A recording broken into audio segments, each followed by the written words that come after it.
You love it when you're going for like a normal beat, but you end up looking like a drag queen instead? Because I definitely do. This is probably going to be a lot of unnecessary footage. Let me try to figure out where to go with this whole thing. I feel like that music's really loud. Maybe it's just me.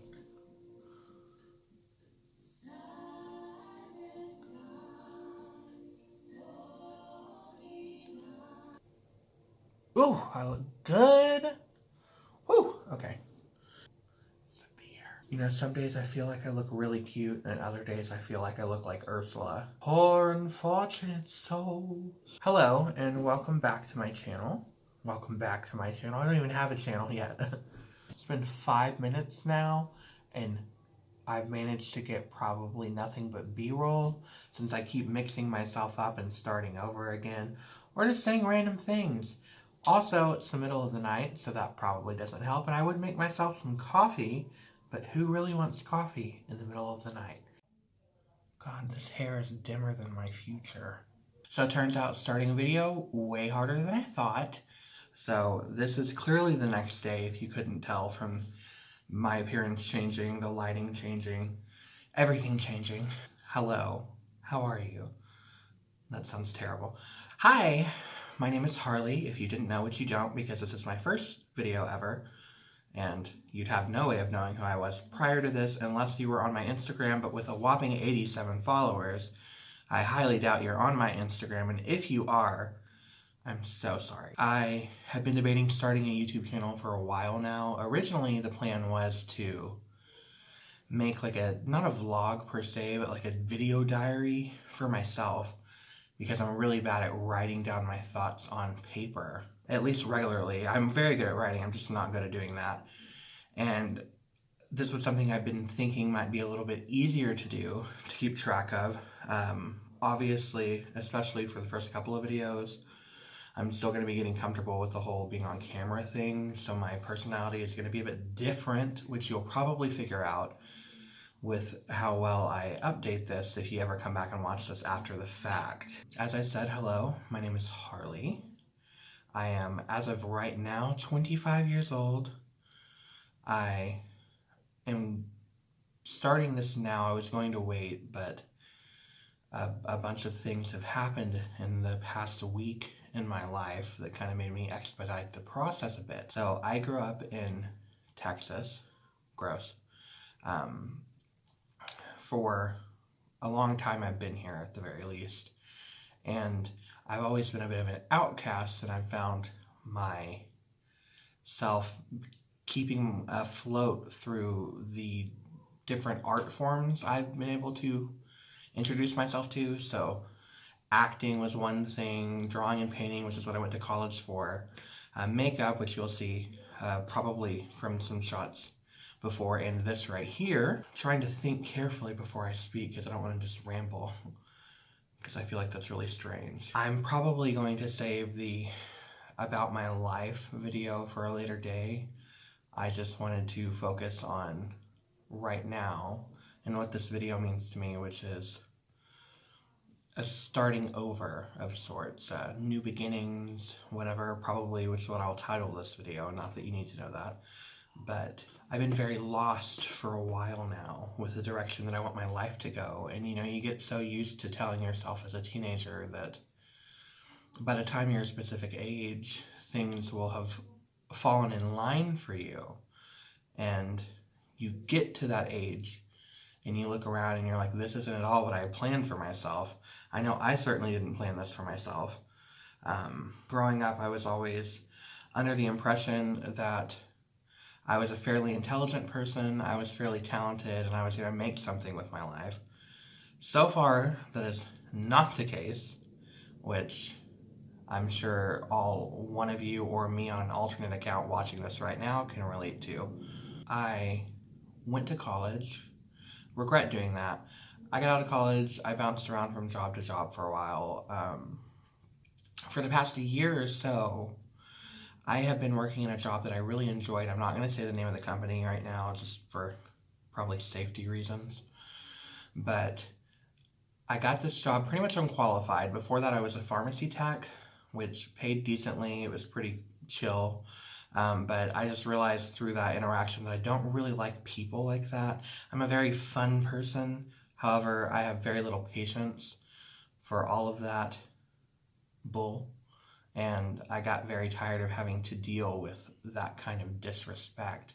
If you've ever been to a Walmart, you know what I'm talking about. Not that I worked there, but just shopping there. That's the kind of people you have to deal with in life that I personally don't want to deal with in life. So I quit being a pharmacy tech. I was looking around for a job and I applied to this company working in their human resources department, which clerical work is something I'm familiar with, and then people is something I'm familiar with. So I thought it would be a fun change of pace, and surprisingly, I was told a couple weeks after my interview that they were interested in hiring me. Specifically, what I was told is that they had interviewed a few different people after me. I was the first person they interviewed for that position. And something in the back of their mind was telling them, hey, I think this is the guy. And they ended up going with that gut feeling after they interviewed everyone else and felt like they didn't really live up to my interview. That sounds arrogant, but it's funny because I also felt similarly, like something was telling me when it happened, you know, this is my chance, like this is the pendulum swinging up for me. This is where everything's going to start lining up and I'm going to be able to like move forward into the future. And it really made it easier to be a bit more optimistic about where my life was headed. And for a while, things were really good. And then I started noticing a weird pattern. Everyone usually like becomes a little bit unhappy with their job a couple months in, and then you just become tolerant of it.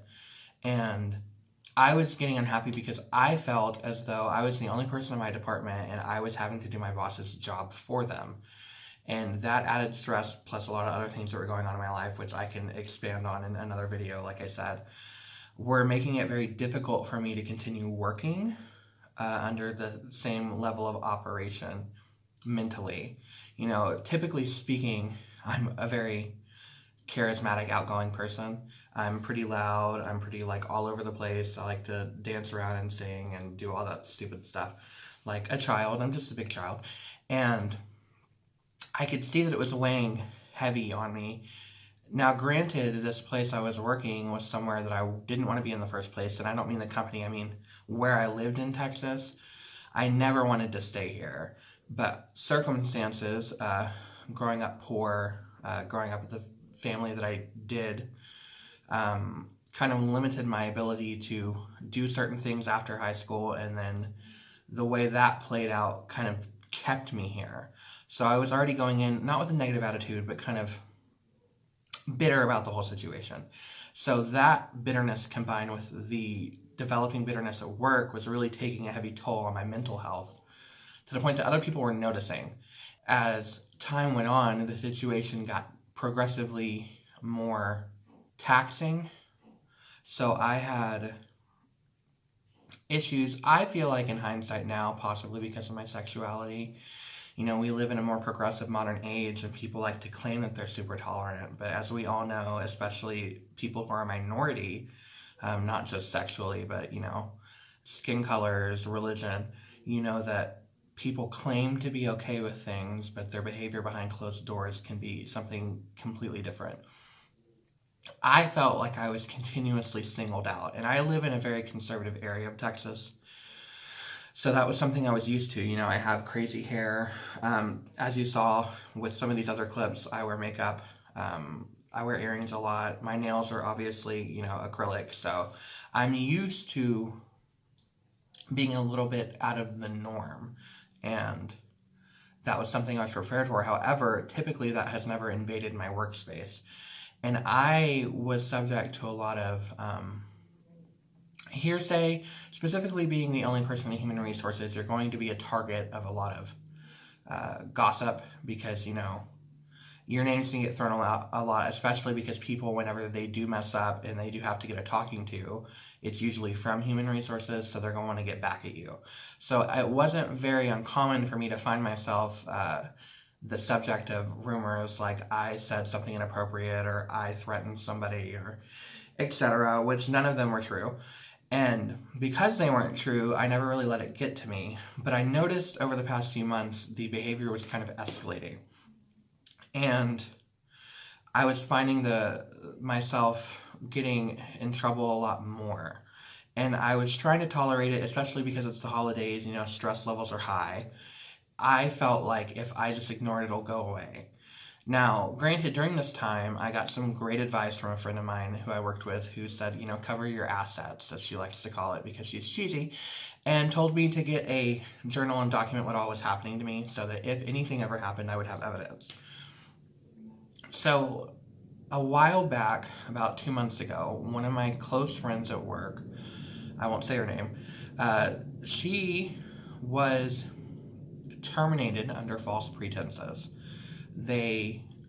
My boss, the human resource director, if you will, of my store, waited until the store director was gone, who was in charge of the store, and then had this girl terminated under the idea that she had stolen, which she didn't. And they fabricated a bunch of information. Now, they lied to this girl and told her that she was not terminated. She was just going to be off for the weekend, and then they'd deal with it then. And then they terminated her under my number, I might add, under my employee information. So I was not part of that, but I got dragged into it. When the store director came back to work and found out, he was furious because this girl was like one of the best people in the store. And he reversed that. My boss got in a bunch of trouble. But a precedent had been set that clearly people were getting treated differently for invalid reasons. It was brought to my attention later by the girl that she noticed the people who are targeted specifically are all members of the LGBT community, which I hadn't made that connection. I'm not normally that person that's like, oh, it's because I'm gay, or oh, it's because of blah. Usually it's no, because I don't like you, and I don't want to like you, and I don't have to like you, but that's neither here nor there. So I started giving some real thought to that. Now, when she got terminated, I obviously turned over some information that I had to help get her reinstated because I ethically did not want to work somewhere that was doing that to people. Ever since that happened, I was gone after a little bit more intensely than I was before. This all culminated into about a week ago. I was basically framed. I was having a private conversation with somebody with access to information only me and certain people were supposed to have. It was considered confidential information. Now, when I was discussing that with this person, who was my supervisor's best friend, so thus, shady character. If I were going to be a housewife, I think that my banner would be, throw out your suntan lotion because I'm bringing some serious shade.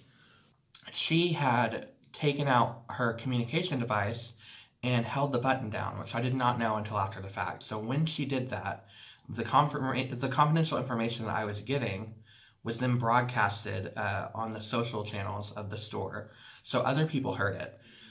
Obviously, confidential information was given, so I'm going to be in trouble. However, my boss used that as a stepping stone to really go from 0 to 100 with it.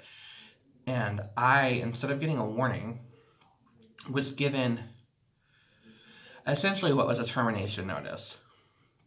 Now, I lost my cool. I sent an email to the store director thinking, he was going to have my back. Obviously, we're all idealistic and we want to think that things are going to work out for us in the end. When I talked to him the end of last week, I finally had a chance to speak to him because every time I had a chance, my boss just kind of stopped me. So she would play defense in between our offices. And he basically told me he understands where I'm coming from. He feels bad. However, it is very obvious that I have been miserable here. And what was my plans for the future? Now, I love this company. I loved working for it. I just didn't love it where I lived, which I've said. And in his mind, it didn't make sense to offer help to somebody who was not happy in the first place. And he doesn't want to promise anything to me if 6 months from now the situation could still be the same. I understand that. However, being told that we need to help people more if only people were more understanding and compassionate, empathetic, and considerate to others, the world would be a better place. And then simultaneously told, we're not going to help you. We're not going to be empathetic to you. You, like every other point in your life, are not going to have assistance. You're on your own. I obviously left that day I got let go. And in a way it was cathartic because he was right, I was unhappy there. Which is kind of where this whole video idea started, because I'm kind of tired of just letting my life go in a direction that I'm unhappy with and not doing anything to stop it. I'm going to take some time to think about what I want to do, where I want to head, what my plans are for the future, and I'm going to try to tackle that head on. You know, I've wasted what is essentially a quarter of my life, if not a third, depending on my life expectancy. Just being like a willing bystander or victim to scenarios that were out of my control.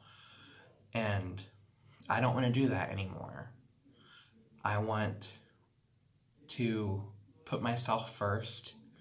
I want to chase my dreams. I want to finally not even necessarily be proud of my life, but be okay with my life. And I feel like what better way to do that than to document my journey? If there's even a tiny chance that somebody out there will find these videos, will find my channel that can relate to me, or they can perhaps be inspired or learn something from my mistakes, then to me it'd be worth it. Even if that person is me. For all I know, a year from now, I can look back on these videos and just see the headspace that I was in, the kind of person that I was, and know how far that I've come, and that would make it all worth it.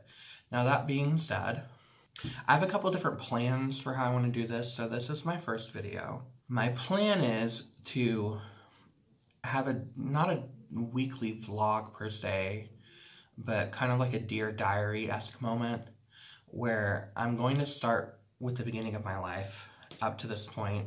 I'm going to tell you about what happened, my experience from my perspective, to how I got where I am now. I also potentially might do another little series that's just monitoring my everyday life, like more in the present versus the past. This is what that is. Now, something that has really helped me since I've been out of college is artistic expression. Specifically, I've gotten very into makeup and drag, which that'll be a different thing way later down the line when I'm more financially stable, but I feel like it's a good intersection of all the different forms of art that I'm into. Like, there's an element of acting there, there's an element of paint, artistry, creativity. I feel like it's a universal and easily accessible method of expression. So I'm probably going to do some of that. Now, that could be simple, like get readies with me. Probably not tutorials, because I'm not a beauty guru. Ugh. Maybe some skincare videos will be in my future. Talking about anything that might be going on, my thoughts on specific matters. You know, hey, maybe you came here to learn about the fiscal state of the Ukraine, or maybe you're trying to see if a boyfriend is in my future, or a happy job, which the forecast right now says that that's not happening, so don't be holding your breath on that one. I want to try different things. Ultimately, this is going to be a form of self-expression for me. If it grows into something different from that, that's fine. I'm not expecting it to. It'd be great if it did. But ultimately, I want this to be something more for me. Right now, I'm not sure. We're kind of going in blind. So if you're watching this, you're going to be going in blind with me. I don't know what the future holds. Don't even know if I'll have anywhere to live soon. So perhaps we can learn together on this journey. If not, perhaps you can get a good laugh. I know a lot of people have through my life. Who am I to stop you? You know, I laugh at people when they're down sometimes too. That sounds terrible. Maybe I shouldn't put that in. You gotta learn to laugh at things, I feel like. I'm not normally this serious, and you'll get to figure that out soon. It's just, this is more of a serious thing. This is more of a serious video at the moment. But I don't know what the future holds. but I do know who holds the future. That's something that Star Jones said when she left The View. I can relate to that, so why not? If you're still watching, thanks for sticking around. Hopefully, I will see you soon. You might see me soon. You know, will I get a New Year's Eve kiss? Will things finally fall into place? I'm going to take things that are probably not going to happen for 400, Alex. With that being said, until next our stars align, I'm Harley, and I hope you have a good day.